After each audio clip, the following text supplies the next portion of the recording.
L'acqua che accende le luci? Elara era una ragazza curiosa, con gli occhi grandi come il cielo e la mente piena di domande.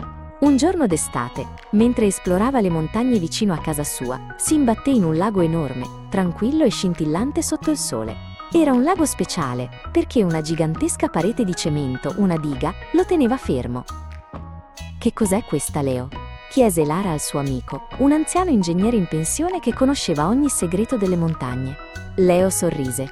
«Questa, Elara, è l'inizio di una storia incredibile.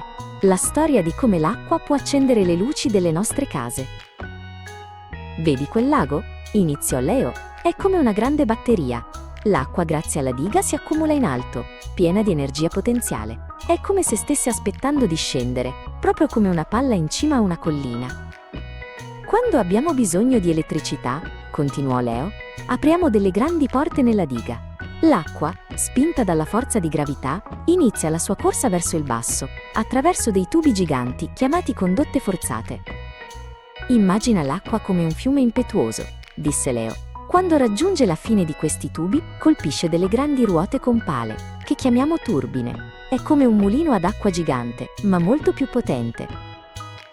La forza dell'acqua fa girare le turbine a una velocità incredibile», spiegò Leo. «E queste turbine sono collegate a qualcosa di magico, un generatore. Il generatore è il cuore della centrale idroelettrica. Quando il generatore gira», continuò Leo, «trasforma l'energia del movimento delle turbine in energia elettrica. È un po' come quando strofini i piedi sul tappeto e poi tocchi qualcosa di metallo. Senti una piccola scossa, ma qui è una scossa enorme. Una volta generata, l'elettricità viaggia attraverso dei cavi ad alta tensione», disse Leo, indicando dei tralicci in lontananza. «Questi cavi portano l'energia lontano, fino alle nostre città, alle nostre case e alle nostre scuole. E dopo aver fatto tutto questo lavoro, l'acqua non scompare», aggiunse Leo.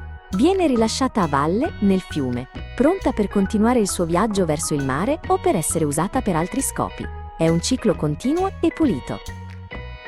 Elara guardò il lago, poi i tralicci, e infine Leo, con un sorriso raggiante. «Quindi, l'acqua che scende dalla montagna accende la mia lampada da notte?» chiese. Leo annuì. «Esatto, Elara. È la magia dell'energia idroelettrica. Un modo potente e rispettoso della natura per illuminare il nostro mondo».